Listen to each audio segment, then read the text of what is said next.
The smell hit first. Turpentine and pine resin, sharp enough to make eyes water, pooling in the crawl space beneath the kitchen house where Clara knelt in absolute darkness. Above her, boot heels crossed polished floorboards. The master's evening walk from dining room to study, same route every night at 9:15. Her fingers found the lucifer matches wrapped in oilcloth, counted them by touch. 12. She would need 3. The rest were insurance against the damp that September brought to Tidewater, Virginia, where humid air from the James River made everything soft and unreliable. Everything except rage. That stayed sharp. It had been 47 days since they buried her sister beneath the unnamed section of the estate cemetery, and 47 nights Clara had prepared this answer. The turpentine-soaked rags waited in their careful arrangement. The blade, 10 inches of sharpened kitchen steel, pressed cold against her thigh. When the study door clicked shut above her and the house settled into its customary silence, Clara struck the first match. Magnolia Grove sat 7 miles west of Richmond, on 1,600 acres of tobacco land that hadn't turned real profit since 1853. But its owner, Thomas Whitfield, maintained appearances with borrowed money and brutal efficiency. The main house was Georgian brick, 2 stories with white columns that needed paint, and a portico where visiting merchants pretended not to notice the rot in the floor joists. Behind it, the kitchen house, the dairy, the smokehouse, the weaving shed, and 2 long quarters buildings arranged like accusatory fingers pointing toward fields that grew less each year as the soil wore thin. 68 people lived on the property in 1864. 66 were enslaved. The other 2 were Thomas Whitfield and his widowed sister, Margaret, who managed the household with the pinched expression of someone perpetually disappointed by the help. No wife. Whitfield's marriage had ended in 1858 when his bride, a Charleston merchant's daughter, took one look at the estate's ledgers and returned to her father's house before the honeymoon month concluded. He never spoke of it, but the enslaved people in the quarters whispered that she'd seen the truth he kept hidden from polite society. The plantation was dying. The debts were strangling, and desperate men did desperate things to maintain their station. Clara was 19 in September of 1864. She had been born on the property, daughter of a woman named Ruth who died of fever when Clara was 6. The estate records listed Clara as house servant, which meant she worked in the main house under Margaret's supervision, cooking, cleaning, serving meals, emptying chamber pots, and bearing witness to the small violences that white people inflicted when they thought themselves unobserved. Her sister Sarah had worked in the fields, 2 years younger, strong back, quick hands, a singing voice that carried across the tobacco rows during harvest, making even the hardest work feel briefly bearable. The sisters saw each other Sundays when field hands came to the quarters early enough for the semblance of rest. They had planned, in the vague way enslaved people planned impossible futures, to somehow buy their freedom once the war ended. Everyone knew the Confederacy was losing. Word filtered south through the slave networks. Richmond itself was besieged, and the Union Army grew closer each month. Thomas Whitfield knew it too, and knowing made him meaner. The first time Whitfield called Sarah to the main house was July 10th, 1864. Clara was beating rugs on the north lawn when she saw the overseer, a nervous man named Polk, who drank to steady himself for the work, escort her sister up the path at 3 in the afternoon. Sarah walked with her head down, shoulders tight. She didn't look at Clara as she passed. When she left 2 hours later, her dress was torn at the shoulder, and she wouldn't meet anyone's eyes. The second time was July 23rd. The third was August 2nd. After that, the summons came every few days with brutal regularity. Sarah stopped singing in the fields. She grew thinner despite Clara bringing her extra food from the main house kitchen. She developed a cough that wouldn't settle and a habit of staring at nothing for long stretches, as if her mind had traveled somewhere her body couldn't follow. On August 15th, Sarah tried to run. She made it 4 miles into the pine forest east of the plantation before the dogs found her. Polk brought her back tied to his saddle like livestock. Whitfield had her whipped in front of the assembled enslaved population, 39 lashes that left her back a ruin of open wounds and exposed muscle.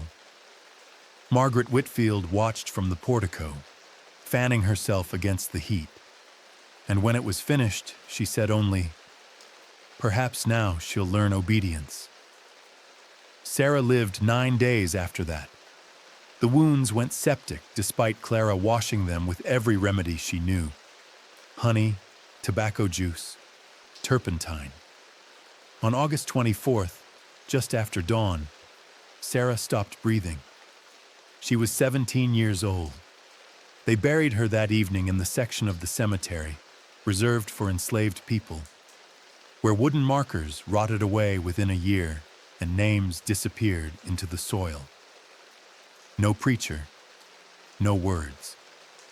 Just a hole in the red clay, and Clara's hands placing her sister into the earth while Thomas Whitfield stood on his portico 50 yards away, smoking a cigar and watching like this was simply another day's business on a working plantation. That night, Clara understood 3 things with perfect clarity. First, the law would never punish Whitfield for what he'd done. Second, running would accomplish nothing. The Confederacy still controlled this territory, and runaways were hunted like sport. Third, if justice existed anywhere in this world, she would have to create it herself, with her own hands, and accept whatever cost that creation demanded. Clara began by learning the house. She had worked there 6 years, but now she studied it with different eyes. Where Whitfield walked each evening after supper, dining room to study, precisely 9:15, the same route etched by habit. Where Margaret kept the household accounts, which rooms locked, which windows stuck in their frames from humidity and disuse. She noted that Polk, the overseer, stayed in his cabin a 1/4 mile away and never approached the main house after dark unless summoned. She observed that the kitchen house sat separate from the main structure, connected only by a covered walkway, which meant a fire in one wouldn't necessarily spread to the other unless someone wanted it to. The thing about old houses, they harbor vulnerabilities their owners forget. She studied the cellar. Magnolia Grove's foundation was brick, but the crawl space beneath the kitchen house was timber and dirt, accessible through a wooden hatch hidden behind the flour barrels. Clara discovered it on August 27th while sweeping. She tested the access that night, lowering herself into darkness that smelled of must and mice. She could crouch walk beneath the entire kitchen, even slide under the covered walkway to the main house's foundation. No one would see her there. No one would think to look. On September 1st, she stole the kitchen knife. 10 inches, carbon steel, sharp enough to split kindling with one stroke. She hid it wrapped in oilcloth beneath her pallet in the quarters. On September 5th, she took matches from Margaret's writing desk, 6 at a time, so their absence wouldn't register. She accumulated 18 before deciding that was sufficient. On September 9th, she drew off turpentine from the supply kept in the kitchen house for cleaning brass fixtures. 1 cup at a time into a clay jug hidden in the crawl space. She told no one. This was crucial. The quarters were full of good people who had survived by knowing when to see things and when to go strategically blind. But terror made informants of even the strongest. If Clara confided her plan to anyone, even those she trusted most, she would be condemning them to impossible choices. Better they remain truly ignorant. Better she carry this alone. By September 15th, she had everything she needed: rags, turpentine, matches, blade. A plan rehearsed in her mind until it moved like muscle memory. What she didn't have was hesitation. The evening of September 16th began like any other in the slow death of summer in Virginia. Supper at 7, roasted chicken, boiled potatoes, stewed tomatoes from the kitchen garden. Clara served while Margaret complained about the heat, and Whitfield read week-old newspapers from Richmond that detailed Confederate defeats in the Shenandoah Valley. He was drinking more lately. By the time Clara cleared the dessert plates, he'd finished half a bottle of brandy. At 9:15, he rose and walked to his study as he always did. Clara heard the door close. Margaret retired to her room on the second floor at 9:30, predictable as clockwork. By 9:45, the house had settled into evening silence. The enslaved house servants dismissed to the quarters, the candles extinguished, except for the one Whitfield kept burning in his study while he reviewed account books he couldn't balance. Clara moved through the kitchen house collecting her materials. The rags went into a sack, the turpentine jug, the matches, the knife she left for last, unwrapping it and testing its edge against her thumb. Sharp enough. She felt nothing as she prepared. No fear, no rage, no satisfaction. Just the cold mathematics of cause and effect. He had taken her sister. She would take his house, and him with it. She entered the crawl space at 10:03. The darkness beneath the kitchen house was absolute, but she'd rehearsed the route enough times to navigate by touch and memory. The turpentine-soaked rags went into specific locations, against the main support posts, near where the floor joists met the foundation walls. 3 clustered beneath the covered walkway. She worked quickly and quietly, her breathing steady despite the cramped space and the chemical smell that made her eyes water. Above her, nothing moved. The house was silent except for the settling sounds old buildings made at night, wood contracting in cooling air. When the rags were positioned, she crawl-walked to the hatch opening and listened. No footsteps, no voices. She emerged into the kitchen house, brushing dirt from her dress, and moved to the window that faced the main house. Whitfield's study window glowed with candlelight. She could see his shadow against the curtains, still at his desk, still calculating numbers that wouldn't save him. What Clara didn't know, Samuel, one of the older field hands, had developed insomnia after his grandson was sold to a cotton plantation in Alabama. Most nights he sat on the steps of the quarters smoking a pipe, watching the main house and thinking about all the years he'd survived when better people hadn't. He was there at 10:27 when he saw Clara emerge from the kitchen house and walk, not toward the quarters, but around the side of the main house toward the front portico. Samuel understood immediately what was happening. You didn't live 53 years enslaved without learning to read intention in the set of someone's shoulders. He watched Clara climb the portico steps, watched her test the front door, unlocked, because who would dare enter uninvited? Watched her disappear inside. He should have raised an alarm. That was the safe choice.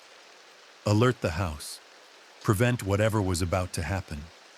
Maintain the social order that kept everyone alive, even if it kept them enslaved. But Samuel remembered his grandson's face when the trader's wagon rolled away.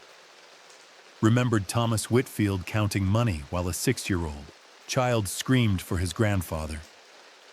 Samuel knocked his pipe against the step rail, scattering ash, and went inside his cabin.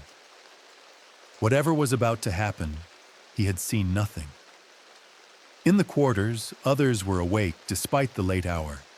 Anna, who worked in the dairy, had heard Clara leave their shared cabin and return twice in recent weeks to retrieve items she wouldn't name. Ruth, no relation to Clara's mother, just a woman who'd lived long enough to recognize dangerous silence, had noticed the missing turpentine and said nothing because some knowledge was too heavy to carry. Polk, the overseer, had seen Clara studying the main house with unusual intensity, but had dismissed it as grief, which was easier than acknowledging that enslaved people were capable of planning beyond their immediate survival. The thing about complicity, it starts with small permissions. One overlooked theft, one unreported absence, one moment of choosing blindness over sight. By 10:30, at least 7 people knew something was wrong. None of them moved to stop it. Clara stood in the main house vestibule, letting her eyes adjust to the deeper darkness inside. The candle from Whitfield's study cast a thin line of light beneath his door. She heard papers rustling, a cough, the splash of brandy into glass. He was 20 feet away, separated by wood and ignorance. She had planned to go to him first. Knife work before fire, certainty before chaos. But standing there with the blade in her hand and her sister's grave fresh in memory, Clara felt the first crack in her resolve. Not hesitation exactly, more like the weight of what she was about to do settling onto her shoulders with physical force. Once she opened that door, she would become something different. Not just a woman who'd lost a sister, not just an enslaved person seeking freedom. She would become the thing that white people claimed to fear most, the knife in the darkness, the vengeance that didn't wait for courts or justice. She thought about Sarah's singing voice, about the way her sister had braided cornrows so tight they lasted a week, about finding her that morning in August, already cooling, eyes fixed on nothing. Clara opened the study door. Thomas Whitfield looked up from his ledgers, confusion crossing his face before fear had time to register. He was 47 years old, balding, with the soft body of a man who'd never done physical labor. In that moment, seeing Clara standing in his doorway with a kitchen knife, he understood several things simultaneously. That his enslaved property had become his executioner, that no one was coming to save him, that the social order he'd relied upon his entire life was as insubstantial as morning fog. "What are you?" he managed. Clara crossed the distance between them in 3 strides and drove the blade into his chest just left of the sternum, angled upward toward the heart like her mother had taught her to butcher hogs. Whitfield made a sound between a cough and a gasp. His hands came up reflexively, grabbing her wrists, but he was already weakening. Blood spread across his white shirt in a bloom that looked black in the candlelight. She held the knife in place until his hands dropped and his eyes went fixed. Then she pulled the blade free and stepped back, breathing hard, not from exertion, but from the enormity of having crossed a line that couldn't be recrossed. Margaret Whitfield heard the noise, something heavy hitting the floor in her brother's study, but dismissed it as books or papers. Thomas was always clumsy with drink. She was drifting back toward sleep when she smelled smoke. At first, just a hint, then stronger, then the sharp chemical bite of burning turpentine. She sat up in bed, confused, thinking perhaps the kitchen house had caught fire from an unbanked stove. But the smell was too close, too immediate. She rose and opened her bedroom door to find the hallway filling with smoke that rose from below, from the first floor where flames were already spreading through the parlor and dining room with unnatural speed. Margaret screamed for Thomas. No answer. She screamed again, moving toward the stairs. But the smoke was too thick now, and the heat drove her back. She retreated to her room and slammed the door, already coughing, already understanding in some animal part of her brain that she was trapped. The windows. She could break the windows, jump if necessary. But when she tried to open the casement, it stuck in its swollen frame, painted shut by years of humid summers, and she wasn't strong enough to break the glass. From below came the sound of timbers cracking as fire consumed the house's skeleton. Margaret pounded on the window and screamed for help that wouldn't come. Not quickly enough, not in time. Clara stood in the front yard watching the house burn. Flames had fully engulfed the first floor and were climbing toward the second. Windows burst from heat. Smoke poured from the eaves. The fire made a sound like breathing, a low roar punctuated by the crack and crash of collapsing structure. She held the knife loosely at her side, its blade black with blood that dried sticky in the heat. People emerged from the quarters, slowly at first, then running when they realized the main house was fully involved. Samuel reached the yard first and stopped 10 feet from Clara, taking in her bloody dress, the knife, her expression of calm that bordered on absence. He understood everything in that moment. Understood and made a choice. "I saw lightning," he said, loud enough for others to hear as they arrived. "Storm came through earlier, must have struck the house." There had been no lightning. The night was clear enough to see stars, but Anna picked up the thread immediately. "I smelled smoke about 10 minutes ago, but thought it was just someone's chimney." Another lie offered like kindling to a fire. Ruth moved past Clara without speaking and began organizing a bucket line from the well, knowing it was useless, but creating the appearance of effort. The performance that would matter later when questions were asked. Others joined, moving with the practiced choreography of people who understood survival required collective fiction. Polk arrived last, stumbling from his cabin with his shirt untucked and alcohol on his breath. He stared at the burning house with the expression of a man watching his employment literally turn to ash. "Where's the master? Where's Miss Margaret?" No one answered. The fire answered for them. A window exploded outward in a shower of glass, and somewhere inside a support beam gave way with a sound like a cannon shot. What would you do standing in that yard?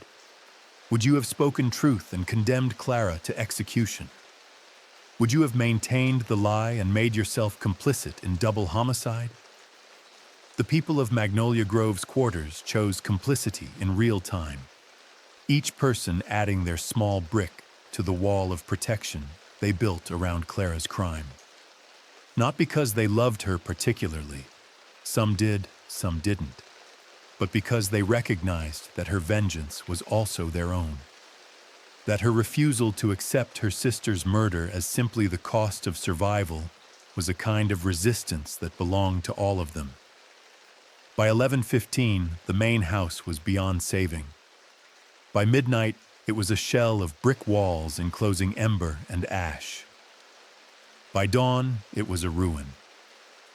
The sheriff arrived from Richmond at 8:07 a.m. on September 17th, accompanied by 2 deputies and a man who identified himself as the county coroner.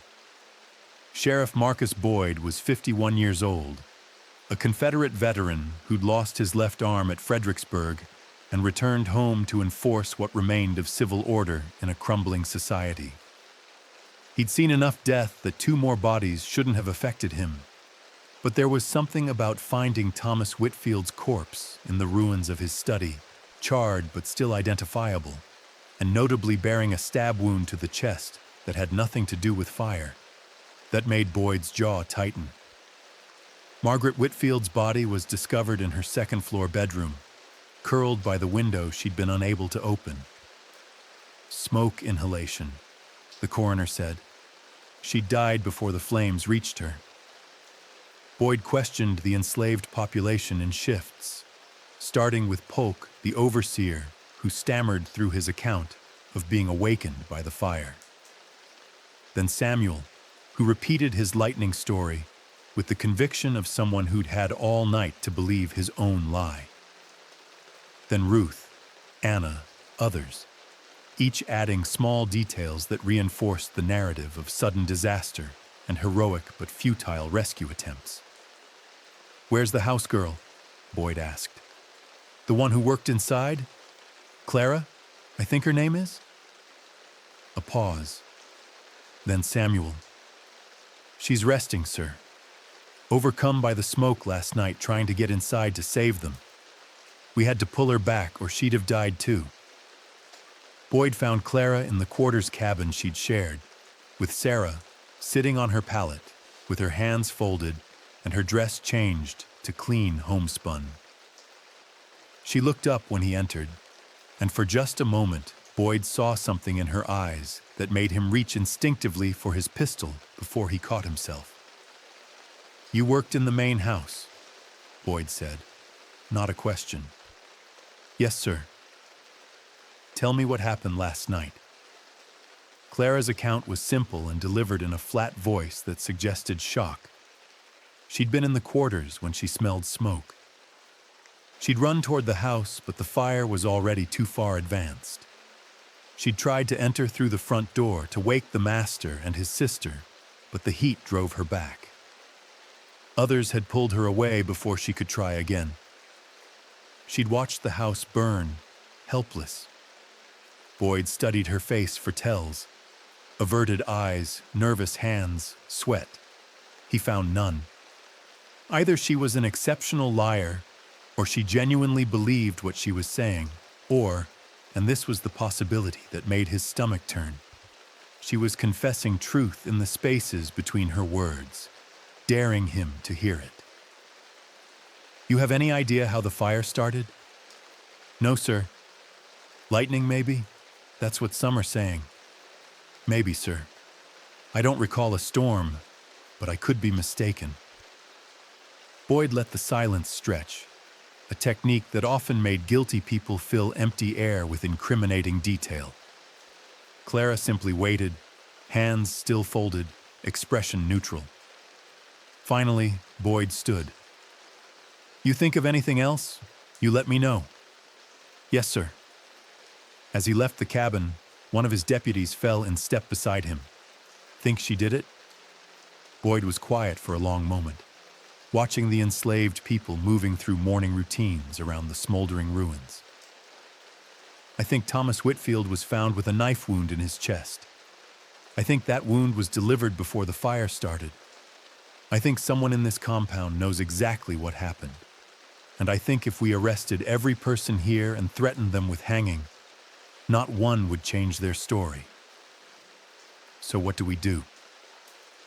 Boyd looked at the deputy, a young man who'd been a clerk before the war and would be a clerk again if the Confederacy lasted long enough for peacetime employment. "We write it up as accidental death by fire. 2 victims, tragic loss. We note that the enslaved population attempted rescue, and we move on." "But the stab wound gets attributed to falling debris, a piece of the roof, something sharp. You've seen enough violence to know bodies don't always tell clear stories after fires had them." Boyd started walking back toward his horse. "Besides, even if we proved murder, even if we identified the killer with certainty, you want to be the one to hang 60 people for not stopping it? Because that's what justice would require here.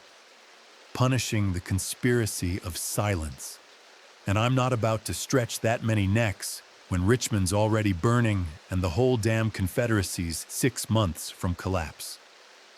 The thing about institutional power, it functions until someone decides the cost of function exceeds its value." 3 days after the fire, Clara was sorting through the ruins at Boyd's direction, separating anything salvageable from the ash and brick. Most of the house's contents were destroyed, but in a far corner of what had been Whitfield's study, she found a metal strongbox that had survived the heat. The lock was warped, but not melted. She brought it to Boyd. Inside, account ledgers dating back 12 years, purchase receipts for enslaved people, including one dated June 1852 for a woman named Ruth and her 2 daughters, aged 3 and 1. Clara and Sarah, bought from an estate sale in Norfolk for $600 combined. Letters from creditors, promissory notes. And folded into the back of the final ledger, a document that made Boyd's face go still. It was a will, dated May of 1864, in which Thomas Whitfield bequeathed the entire Magnolia Grove estate, land, buildings, equipment, and enslaved population, to his sister Margaret in the event of his death. And in Margaret's will, written the same day and witnessed by the same attorney, she left everything to the Episcopal Church of Richmond for the purpose of continuing the civilizing education of the African race in bondage. Clara watched Boyd read these documents twice, watched him calculate what they meant. That even if Clara had committed murder, even if she'd burned 2 people alive in their own home, the legal question of what happened to Magnolia Grove's enslaved population now fell to the church and its attorneys, who would likely sell everyone to settle Whitfield's debts rather than attempt to operate a failing tobacco plantation during a losing war. "You understand what this means?" Boyd asked Clara. "No, sir." "It means you're going to be sold, all of you, probably within the month, once the attorneys sort through the finances." He tapped the ledgers. Whitfield was $32,000 in debt. The church isn't going to absorb that. They'll liquidate the estate and use the proceeds to pay creditors. You'll end up on an auction block in Richmond or Petersburg, bought by whoever needs labor and has cash. Clara said nothing. She'd known this was a possible outcome, had accepted it along with all the other possible outcomes when she decided to strike. What she hadn't expected was the expression on Boyd's face. Not anger or judgment, but something closer to weary recognition. "You killed him," Boyd said quietly. No question mark. Clara held his gaze and said nothing. "I'm not going to do anything about it," Boyd continued.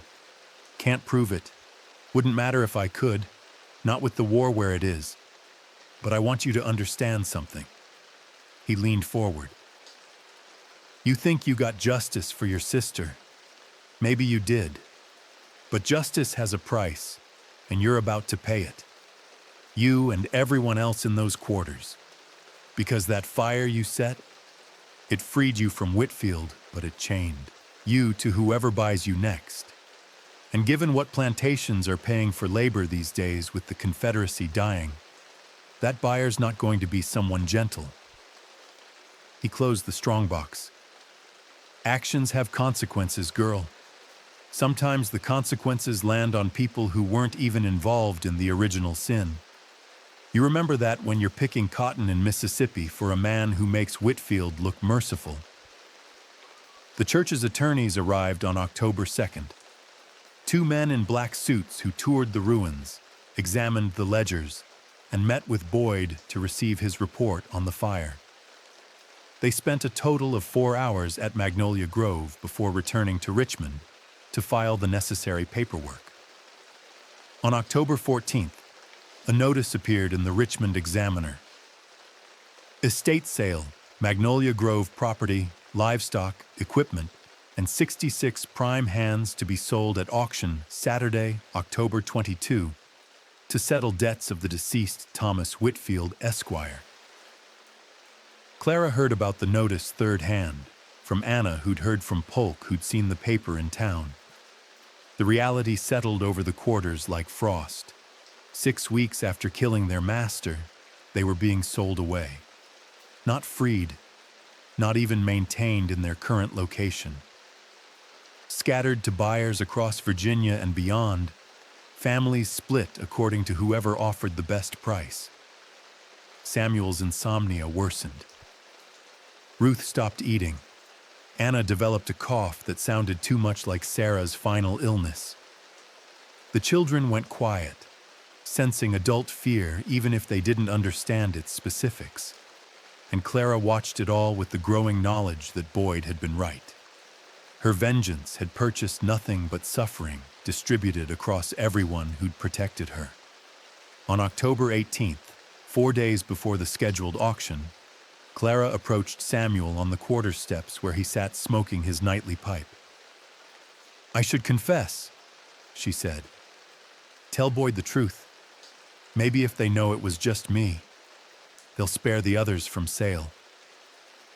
Samuel exhaled smoke and stared at the ruins of the main house, still visible in moonlight. "You think white folks care about truth? They already decided what happened. Fire killed Whitfield. Accident, maybe lightning. Bad luck, however you want to frame it. But they got their story and their auction and their money. You confessing now doesn't change the mathematics. Just gets you hanged and the rest of us sold anyway. Then what was the point?" "Point?" Samuel's laugh was bitter. "Point is, your sister's grave finally got company. Point is, Thomas Whitfield died afraid, which is more than most of us get. Point is, 66 people watched you do what none of us had the courage to do, and even if we all pay for it later, at least we know someone fought back." He looked at her directly. "You want meaning, girl? You're looking in the wrong place. This ain't a story with a moral. It's just what happened when one person decided enough was enough." The auction was scheduled for noon at the county courthouse in Richmond. Buyers began arriving at 9 a.m. Plantation owners, labor brokers, merchants looking for house servants. The 66 people of Magnolia Grove were arranged in the courthouse yard, standing in lines according to age and presumed skill. Clara was in the front row with other young women classified as house-trained. At 10:47, a Union cavalry patrol rode into Richmond from the north. 80 men under Captain James Morrison, advanced scouts for a larger force moving to cut off Confederate supply lines. Their arrival caused immediate chaos. Confederate soldiers mobilizing, civilians fleeing, merchants boarding up shops.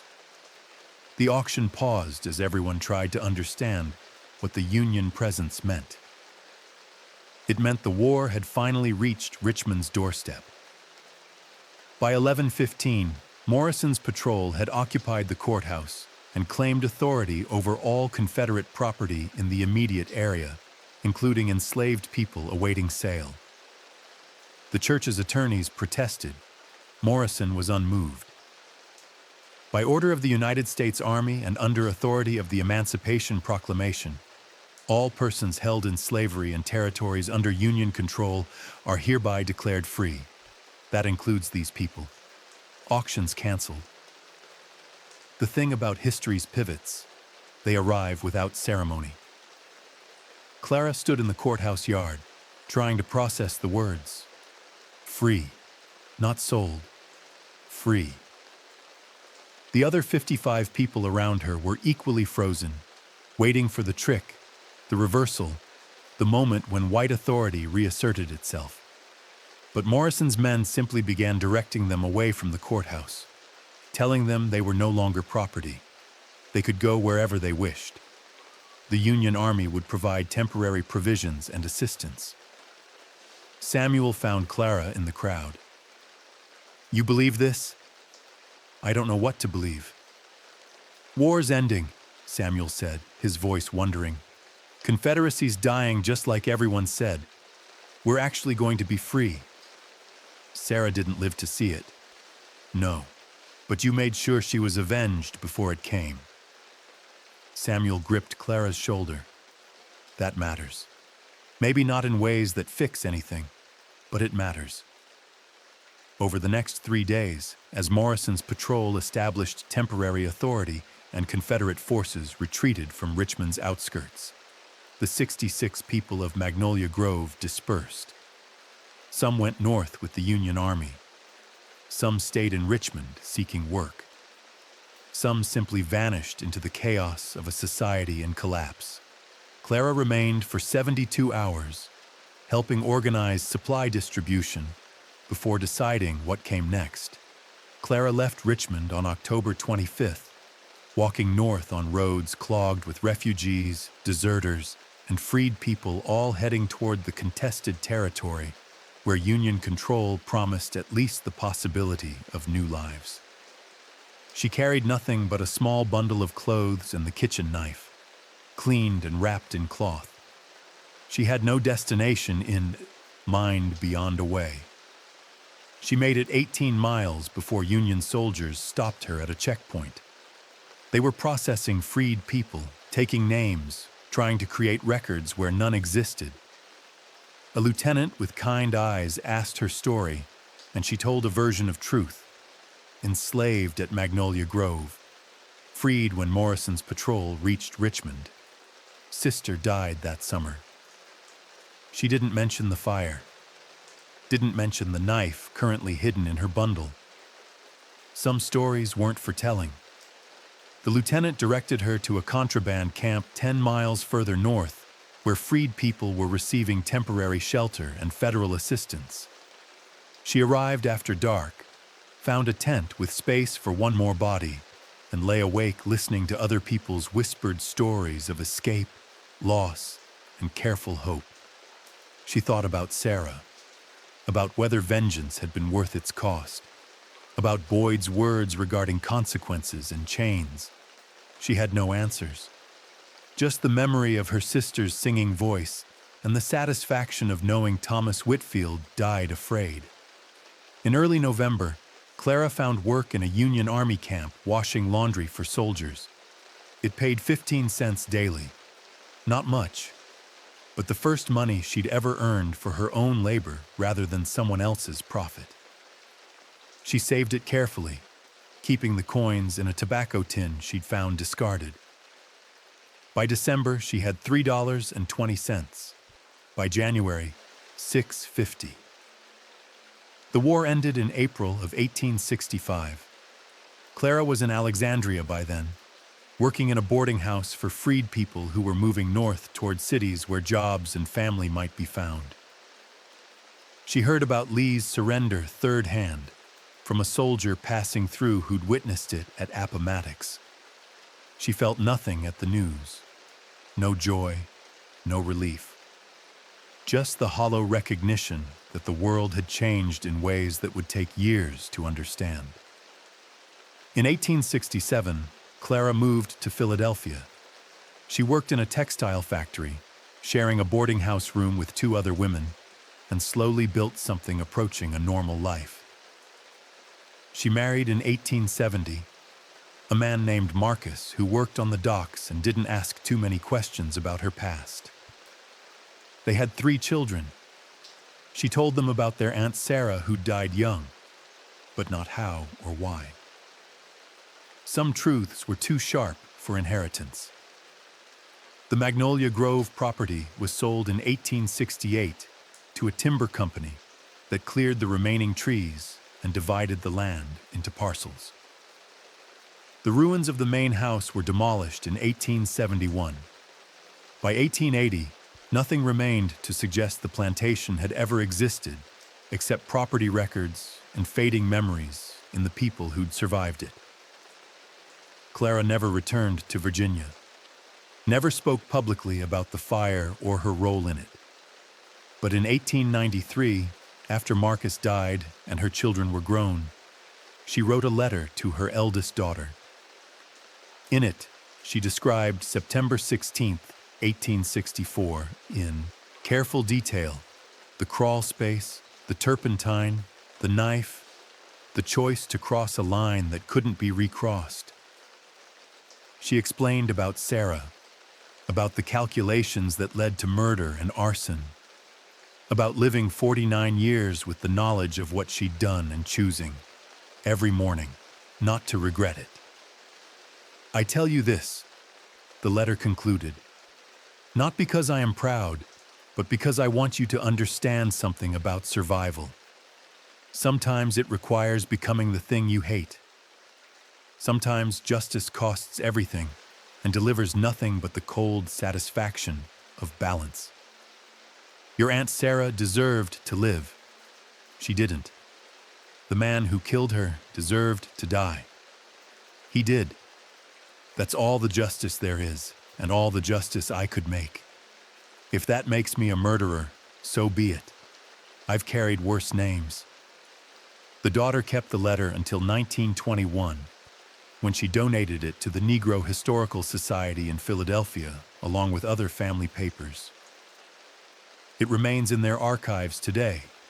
3 pages of cramped handwriting documenting a crime that no court ever prosecuted, a vengeance that history barely remembers, and a woman who chose blood over acceptance, because acceptance meant watching her sister's murder disappear into the casual violence of slavery without answer. Sheriff Boyd died in 1876, his official reports filed away in Richmond courthouse archives, where they gathered dust for a century. The fire at Magnolia Grove appears in his logs as accidental death. 2 victims, cause unknown but likely lightning or kitchen negligence. No mention of stab wounds. No mention of murder. History accepted his lie because history, like law, prefers stories that resolve cleanly. The 66 people of Magnolia Grove scattered across the South and beyond, carrying their collective silence to graves from Virginia to California. Some of their descendants know fragments of what happened that September night. Others know nothing. But in certain families, a story persists about a woman who avenged her sister with fire and blade, who made her master die afraid, who bought justice with her own hands because no institution would provide it. On quiet nights in Tidewater, Virginia, they say you can still smell smoke near where Magnolia Grove once stood. Turpentine and pine resin mixed with something darker. They say if you listen carefully, you can hear singing carried on the wind, a voice that sounds like hope and rage in equal measure. They say the names Thomas Whitfield and Margaret Whitfield were erased from family Bibles, too shameful to preserve, while the name Clara persists in oral histories passed down through generations who understand that sometimes survival means refusing to forgive. Subscribe if you want the next deep dive.